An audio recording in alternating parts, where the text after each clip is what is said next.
Come on. Fly, Ambrosia.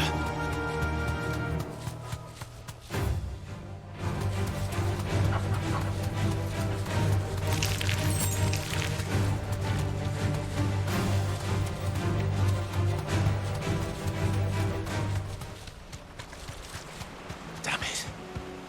The whole village is turned. That'll do, girl.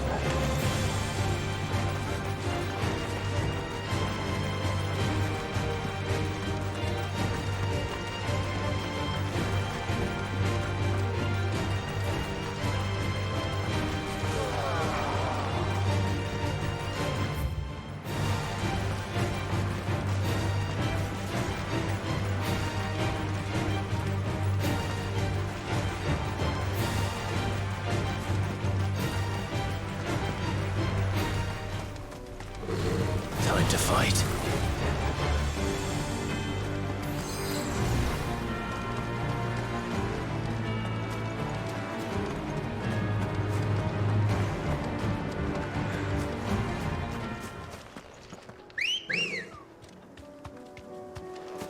Ready, girl?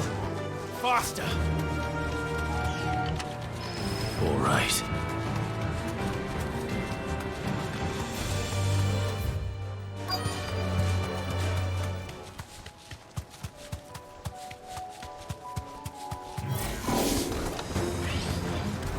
Straight home now.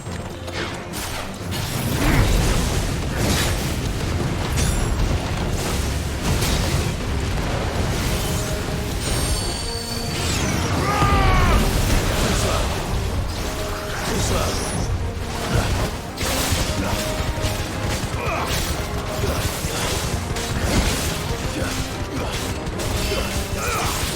Nice try.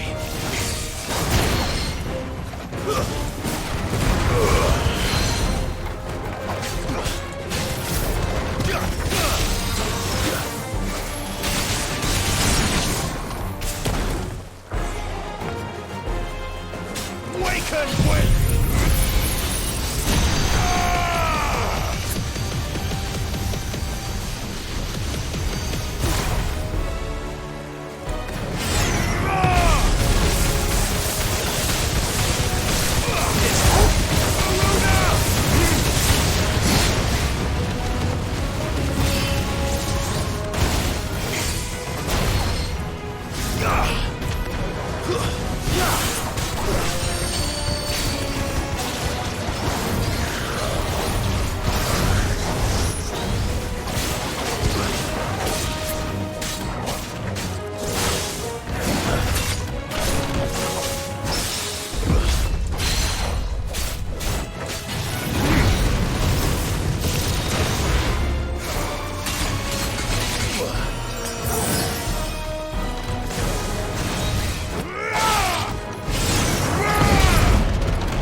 Two down, one to go.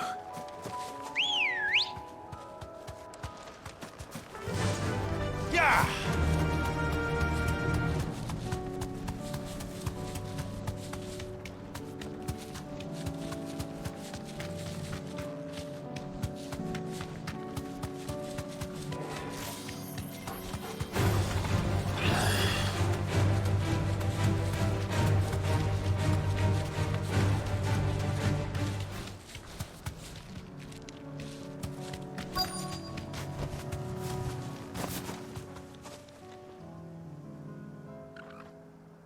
Good. They haven't broken camp yet. How did Doris come to know a slaver, I wonder?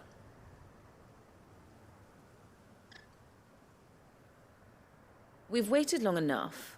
She's not coming. Ready the bearers. We're leaving. Back to civilization, is it, Mom?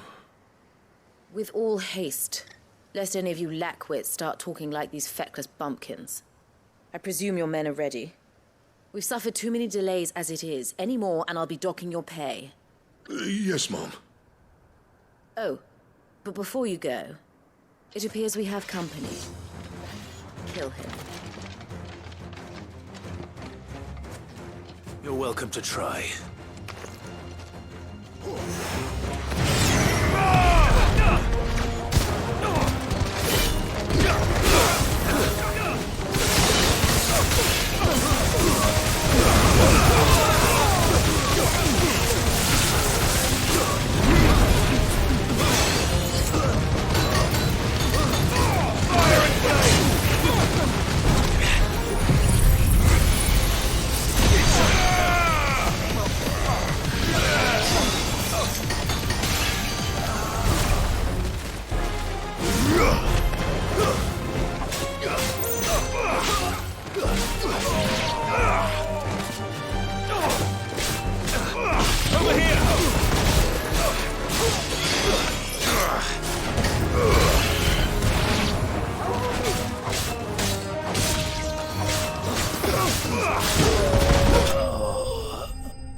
So much for your escort.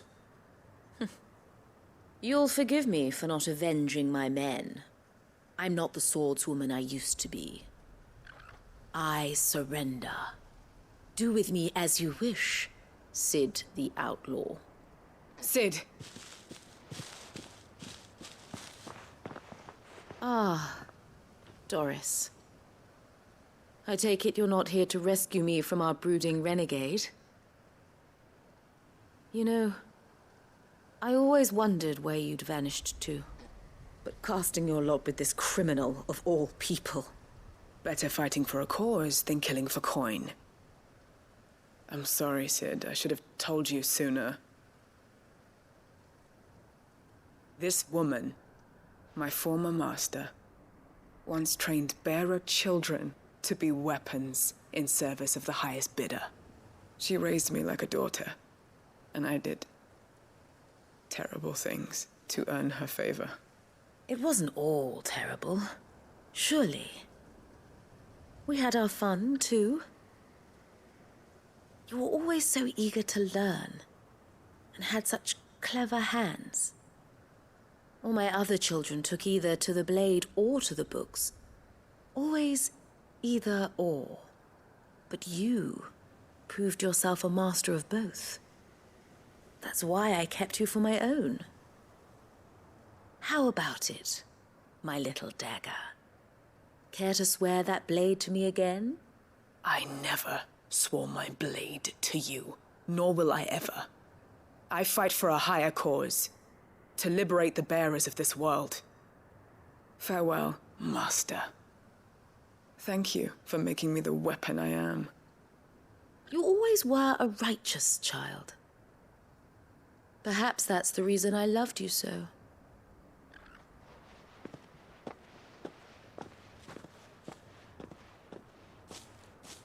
What do you want to do with her?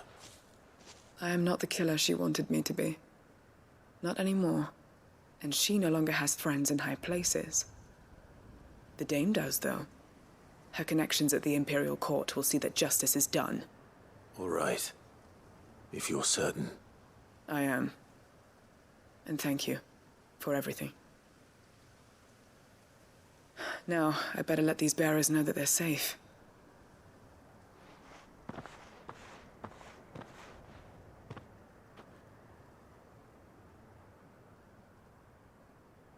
And I should head back to the hideaway and put Cole's mind at ease.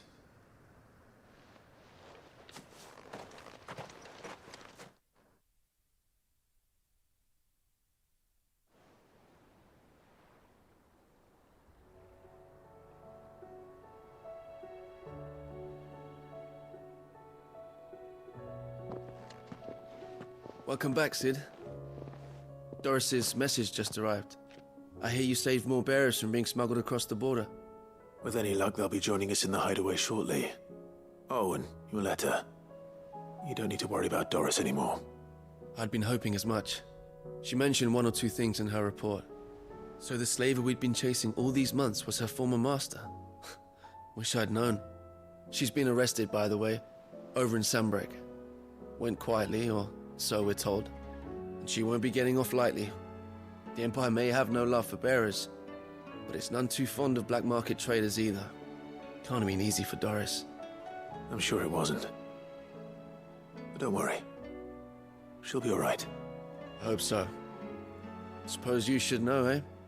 You had quite the past yourself before you came here, or so I understand. Anyway, thanks again, Sid. The Cursebreakers would be lost without Doris. And you, of course. Keep up the good work, Cole.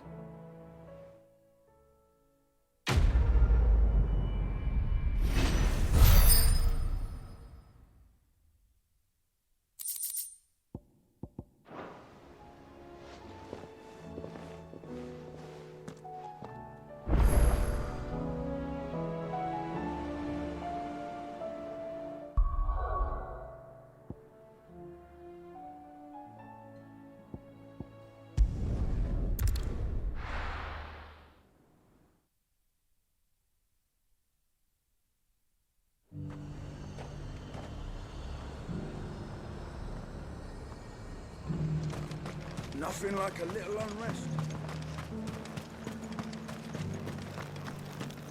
But there were ghosts at the gates, not Daisy.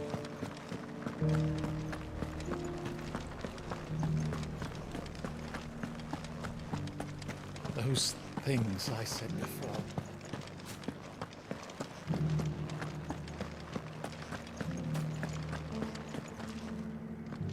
Oh, Clive. What am I to do? My wards and I may soon be without a home. What's happened? The High Cardinal has descended from his lofty throne and taken up residence here in Northreach. The High Cardinal? Leader of the Council of Elders, second only to his Radiance at the head of the Imperial government. Not that any of those things still exist.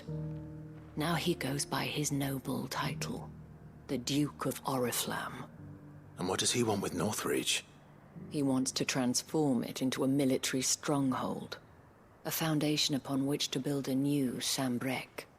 He's already secured the support of the various army remnants, with promises that they shall be afforded the respect they deserve in his empire. One built on the confiscated property of the people. He would rob the populace to pay for it. Believe me, I have used every means of persuasion to discourage him from this folly. But for whatever reason, he will not listen to me. What does Captain Philippe make of this? When the town was under attack, it was him the soldiers rallied around. Couldn't he use that influence again? How?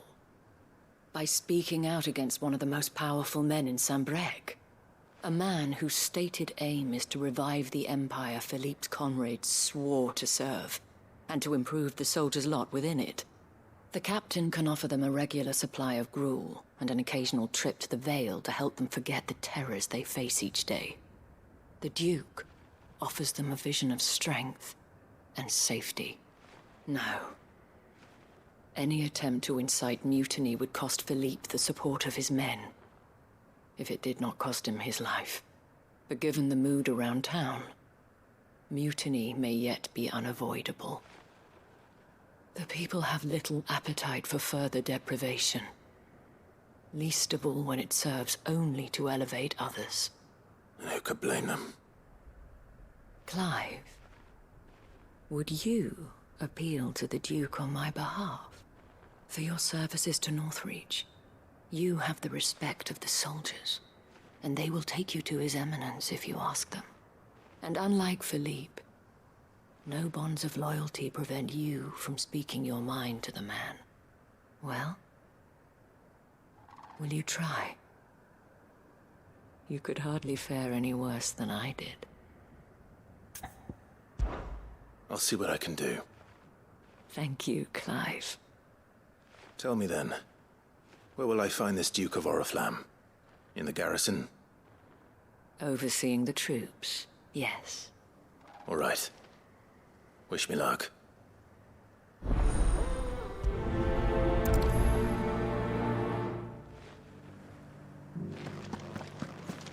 I may have met this Duke before, at the Remembrance Ceremony. Let's hope I didn't make a strong impression. Those things I said before.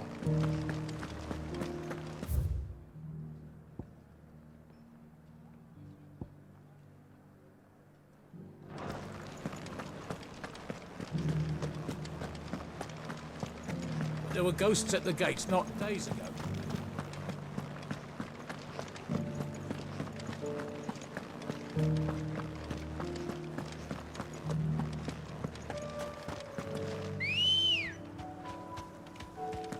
Let's go. Yeah!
That's all of them.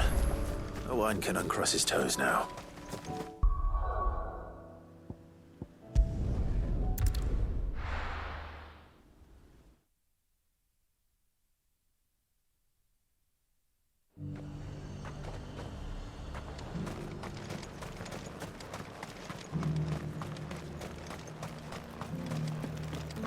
But there were ghosts at the gates not days ago.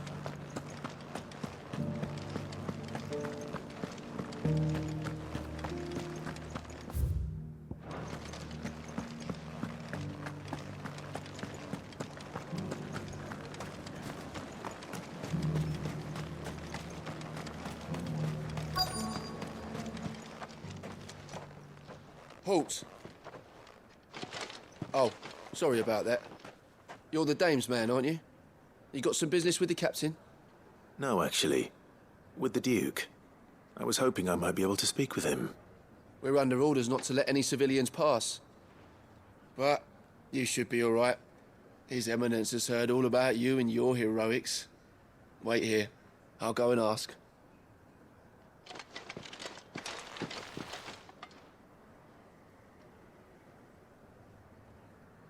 So, you are the sellsword who lent his aid to the garrison. The Empire owes you a debt, and I shall see it repaid. But tell me, is it wealth that you seek, or favor? Neither, Your Eminence. I thought only to inquire about your plan to turn Northreach into a stronghold. Ah, I see. You are worried the expanded garrison will render your services redundant. Yet you needn't be. A proud fighting man like yourself shall always have a place here. Pride of place, in fact. For too long has the contribution of the noble soldier been under-reckoned. But no more. For it is they who shall see the Holy Empire rebuilt, beginning right here in Northreach. Why here, Your Eminence? The town has been fortunate enough to escape largely unscathed from the recent troubles. Her defenses are sound, and her garrison well prepared. Which is more than can be said for Oriflamme or Twinside.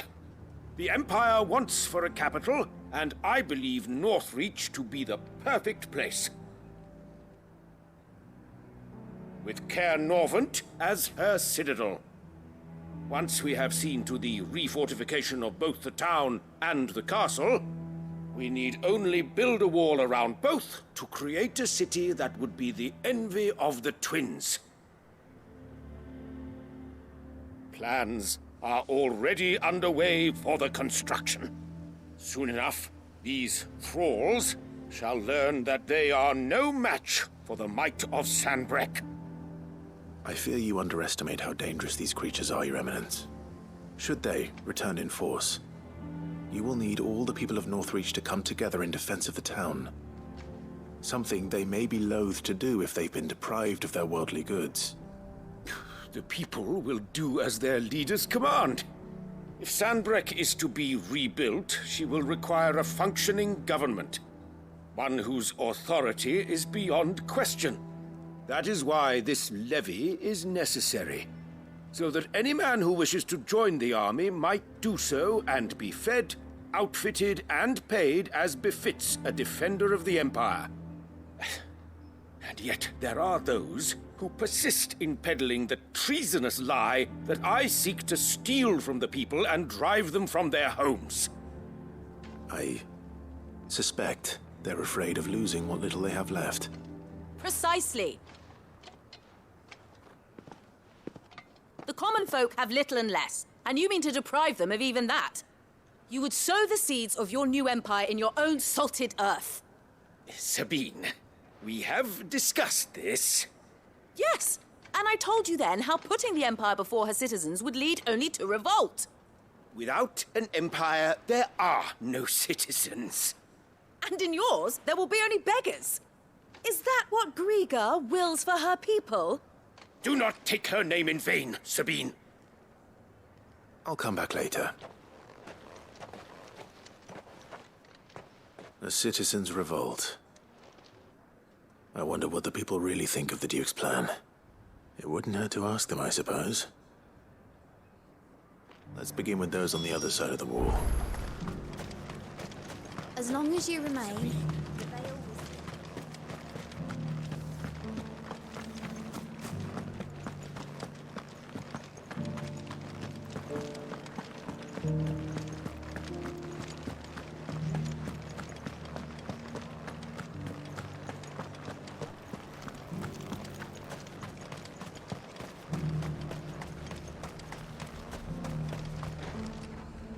I've been hearing a lot of talk about a certain Duke.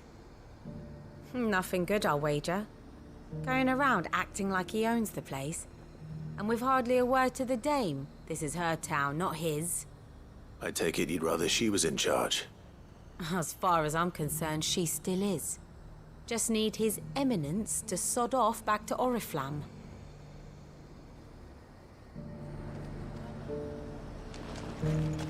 Why?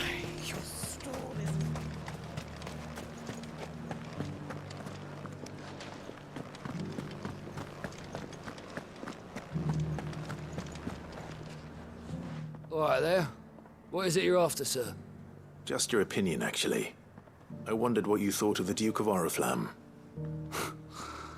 Oh, him. Not much. None of us traders do. It's thanks to nobles like him that we had to set up shop this side of the wall in the first place. Couldn't have the rabble getting any closer to the holy capital, could they? And now he's trying to drive us out completely, threatening to take everything we got from us if we don't clear off. If the dame said she wanted him run out of town, I'd be straight through that checkpoint, tar bucket in hand.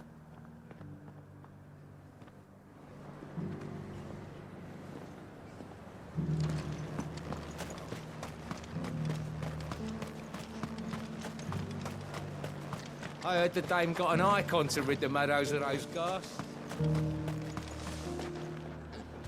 A question, if you don't mind. What do you think of the Duke of Oriflamme? Don't get me started. You build a life for yourself somewhere, only for some noble to turn up and tell you you've got to hand it all over to him. If he thinks his name and his chains give him the right to empty our purses, he's in for a rude awakening. We'll do whatever it takes to keep what's ours. Whatever it takes. Well, the people seem united enough. What about the soldiers?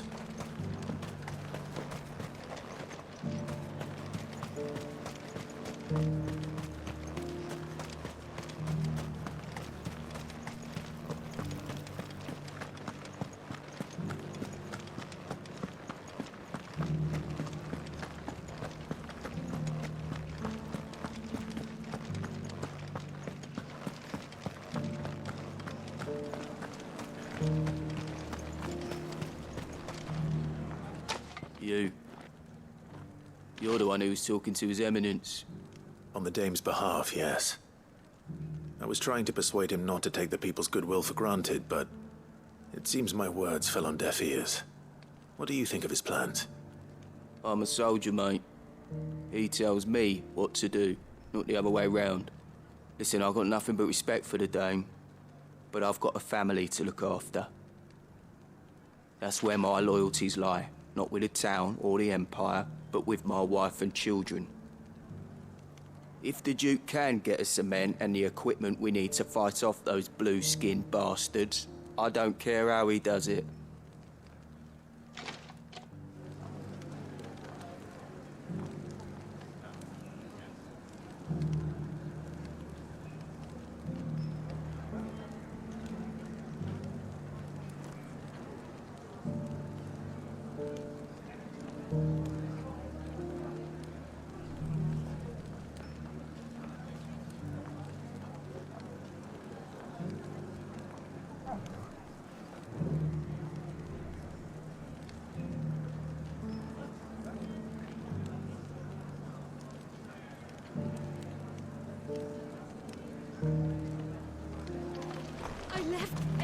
As long as you remain, the veil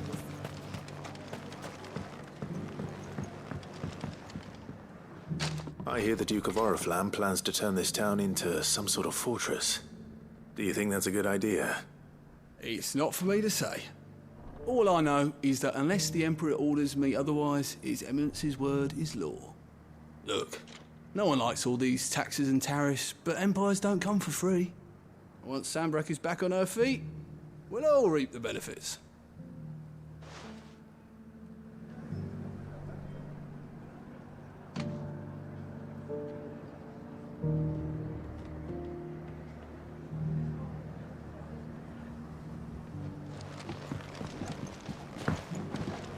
Sabine, you are embarrassing me.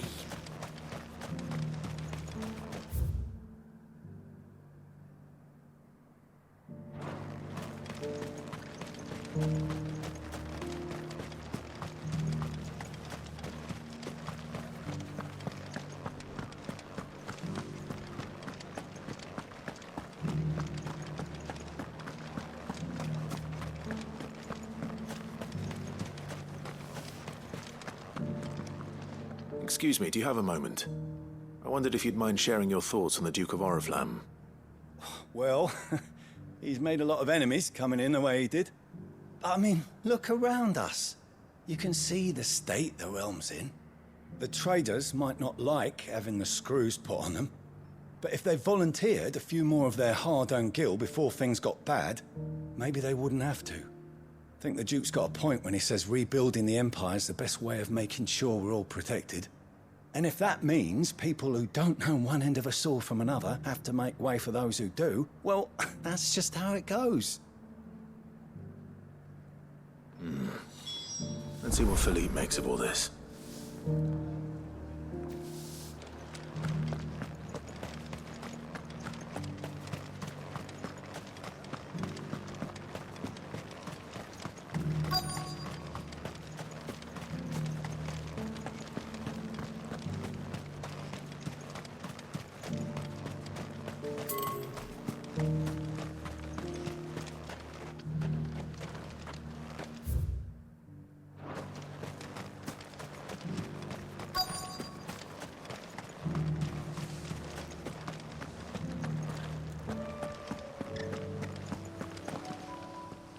Captain, do you have a moment?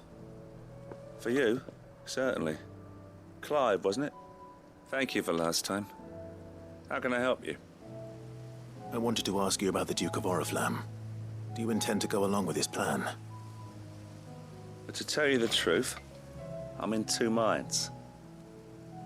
It's my sworn duty as a captain of the Imperial Army to obey his orders. But I can't say I agree with him. Philippe, I remember you saying that you became a soldier to protect the people you loved. The Dame included. That's right, I did.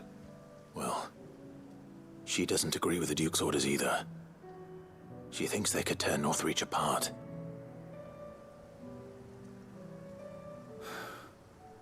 And she's probably right.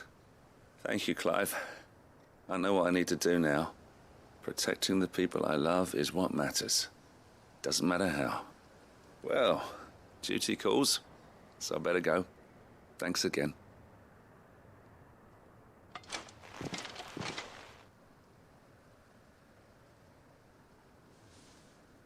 It seems Philippe wants to do the right thing at least. I expect Isabel will be pleased to hear that, if nothing else.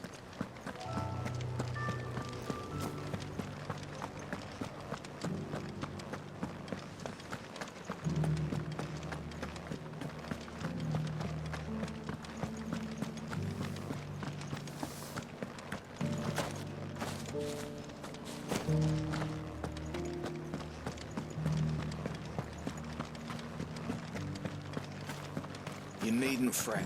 The creatures are... Those things I said before.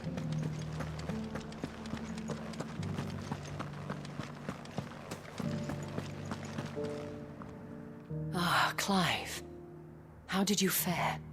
Were you able to speak with the Duke? I was, but...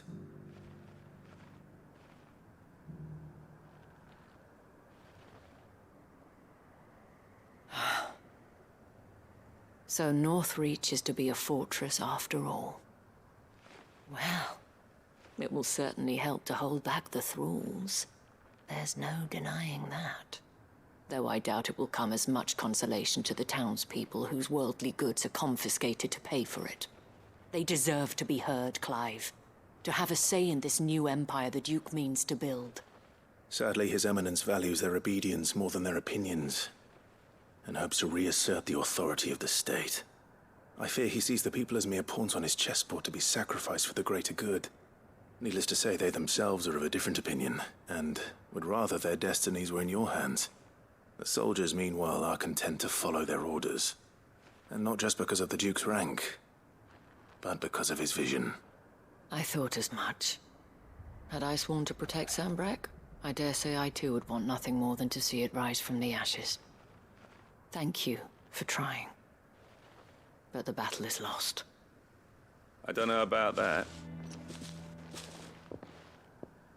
What happened to your uniform?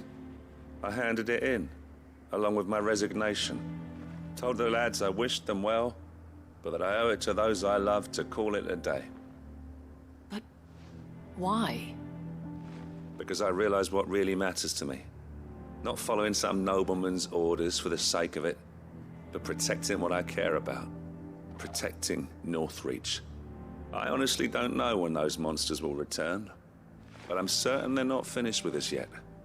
And when they do come back, we need to be ready for them. We need to stand together, all of us. With you to lead us, milady, I reckon we can do it. It was you who finally convinced me, Clive. There's no point following orders if they go against everything you believe. Indeed. All of us, standing together. That has always been Northreach's best hope, and one which still lies within our grasp. We have only to turn our attentions to the true enemy. Thank you, Philippe, for showing me what I must do. Anything for you, milady. Speaking of standing together, would you mind if I borrowed a few of the lads from the Vale to help keep watch around the town? I fear His Eminence has loftier tasks in mind for the guard. Not at all. Be my guest. Wouldn't be the first time.